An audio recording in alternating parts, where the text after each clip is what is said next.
Allah perintahkan supaya kita membesarkan dia. Jangan membesarkan makhluk. Wa rabbaka fakabbir al-muddathir. Surah ke-74 ayat 3. Dan Tuhanmu, besarkanlah dia. Allahu Akbar. Allahu Akbar. Allahu Akbar. Allah Maha Besar. Saya ingat tuan-tuan beberapa tahun dulu, 20 tahun dulu. Seorang datuk ni kehilangan cucu dalam hutan. Ni kisah benar yang dilaporkan oleh berita hairan. Berita harian. Hairan dah. Tersasul, slip of the tongue, no fault of the mind. Patah Inggeris. Jadi dia cari cucu dia dalam hutan. Bila bertemu dengan cucu dia, laporan berita harian, cucu dia sedang berhadapan dengan seekor harimau. Kan? Tapi alhamdulillah dengan pertolongan Allah, selamat. Orang tanya dia, bagaimana Encik dapat selamatkan cucu? Saya masa tu dah panik. Saya tak ingat kalimah lain. Allahu Akbar, Allahu Akbar, Allahu Akbar. Itu ayat Quran tu tuan-tuan. Kan? Ada ayat tu? Ada. Khutbah kedua. Inna Allah ya'muru bil adli wal ihsan wa ita'i dzil qurba wa yanha 'anil fahsya'i wal munkari wal baghi ya'zukum la'allakum tadhakkarun fazkurullaha al-'azim yadhkurukum. Ujung. Washkuruhu 'ala ni'amihi yazikum was'alu min fadli yu'tikum wa la dzikrullahi akbar. Wallahu ya'lamu ma tasna'un. Kataan Allahu Akbar tu, Pak Haji, harimau tu lari lintang pukang. Kalau tak kena orang tua tu sebut hidup Melayu, aku ingat kepala dia kena baham dengan harimau. Betul, nasib baik dia tak sebut hidup Melayu.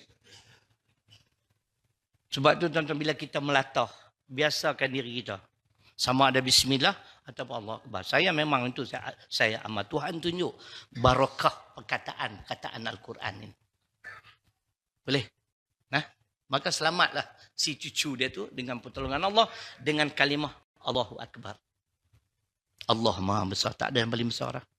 Siapa yang meyakini Allah paling besar, orang yang akidah betul. Tapi kalau dia meyakini ada pemimpin yang paling besar, yang paling berkuasa, dia bukan orang alim. Dia orang jahil. Ini dia, Quran. Muka surat 700. Surah Fatir. Surah ke-35. Ayat 28. Tuan-tuan dengar huraiannya. Ayat ini banyak pandangan tentang arti ayat. Innama yakhshallaha min ibadihil ulama. Sesungguhnya yang takut nak melanggar perintah Allah dari kalangan hamba-hambaku ialah ulama. Ya, Ibnu Abbas radhiyallahu anhu menyatakan ulama di sini ialah ulama. Itu pandangan dia. Kita jangan kritik sebab dia alim. Tapi dalam ni, ulama, tuan-tuan dengar. Kalau saya ada sifat ni, tuan-tuan ada sifat ni, kita adalah orang alim. Yang dimaksud dengan ulama dalam ayat ini ialah orang-orang yang mengetahui kebesaran dan kekuasaan Allah. Yang maha besar hanya Allah. Yang maha berkuasa, Allah. Kerajaan-kerajaan yang ada di atas muka bumi ini berkuasa tak? Dia berkuasa selagi mana Allah izin dia untuk terus memerintah. Tapi kuasa mutlak, kalau dia suka tak suka pun, kalau dah sampai masa, balik awal. Dari Quran, Ali Imran, surah ketiga, ayat 26. Qulillahumma malikal mulki, tu'til mulka man tasha, wa tanzi'ul mulka mimman tasha. Wa tu'izzu man tasha, wa tudhillu man tasha, biyadikal khair, innaka ala kulli syai'in qadir. Tuan-tuan,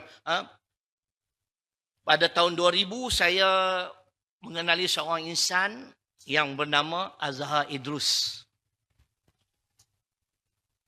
Saya ceramah di Kuala Terengganu, Surau Ladang. Baru ni saya pergi Terengganu pun jumpa dengan dia. Dah lama dah tak jumpa. Malam tu saya berceramah di Surau Ladang, surau kampung dia. Dia jadi pengurusi, cakap 3 minit je. Saya 1.5 jam macam malam ni lah. Saya pun kata 1.5 jam. Kan? Tengok dulu lah. Kalau ada mood, okey lah. Tak ada mood, minta maaf. Ada makan tak? Itu penting juga. Jihad juga. Makan juga. Jihad sampai tak makan, matilah aku. Dah lah datang jauh ni. Datang awal buat tu. Saya datang, saya full tak datang lagi. Saya memang dari segi masa saya jaga, tuan-tuan. Kan? Jadi habis ceramah ramai, memang ramai. Memang surau tu kuliah bulanan dia, tapi dia ganti bagi saya, bagi laluan. Pergi makan rumah Ustaz Zaidrus. Dia muda lagi, baru 54, 55 tu kot. Saya tanya umur dia, baru ni dia tak nak jawab, dia tak mau beritahu. Dia terrahsia. Makan malam tu, ketika makan tu saya tanya dia. Cakap anak hantar lah, kita Arab kan. Entah buat kerja apa.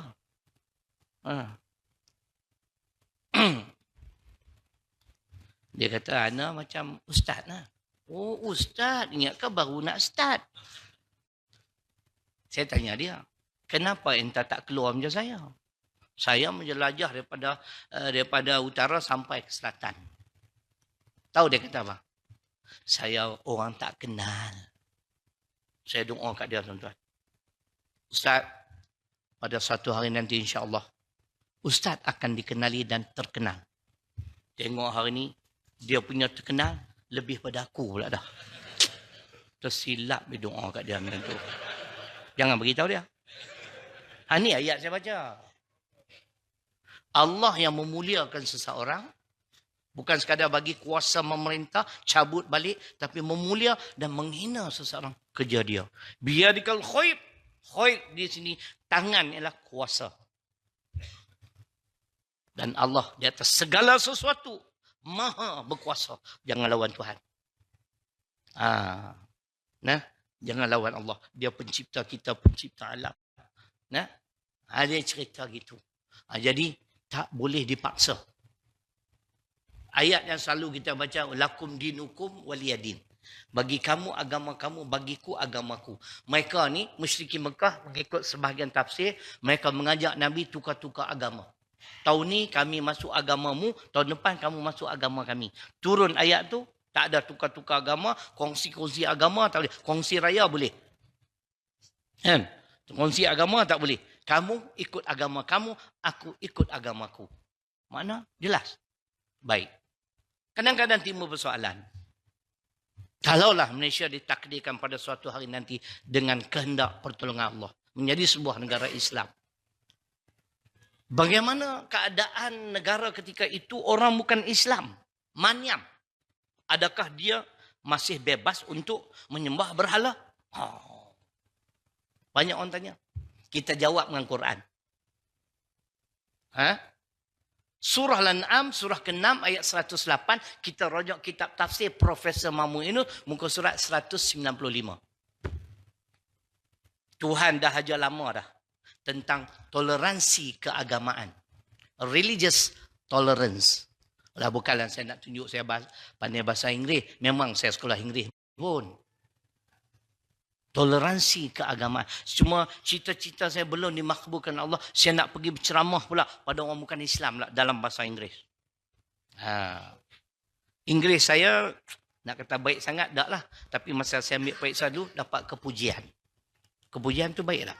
Baik lah tu. Written as well as spoken English, you know. Saya cuba berbahasa Inggeris ikut grammar. Tulis, Alhamdulillah. Saya tahu mana-mana yang nak tambah tak. Tapi kadang-kadang cakap orang tak pandai. Dia pandai menulis, tak pandai bercakap. Saya latih cakap pun bagi biar grammar tu betul. Nahu sorof dia betul. Cakap Arab pun insya-Allah boleh. Kan? Tapi kalau cakap banyak-banyak Arab, takut Arab tak faham. Jadi cakap sikit-sikit sudah. Kadang-kadang Pak Arab tanya, hal tatakalam Arabi? Naam. Walakin Holijdan. Oh, dia pun, boleh tahannya. Faham tak ni? Mengaji Arab. Okey lah tu. Tuan-tuan. Jadi itu ayat dia, wala tasubbul ladzina yad'una min dunillah fayasubullah. Ini ajaran kita dah lama dah. Islam ajar, dan janganlah kamu menghina sembahan-sembahan mereka selain daripada Allah. Nanti mereka pula akan menghina Allah. Ini ayat tentang toleransi keagamaan. Jadi makna hidup kita harmoni. Maniam nak sembah berhala boleh. Kan? Kristian nak masuk gereja, sembahlah Tuhan punya pasal.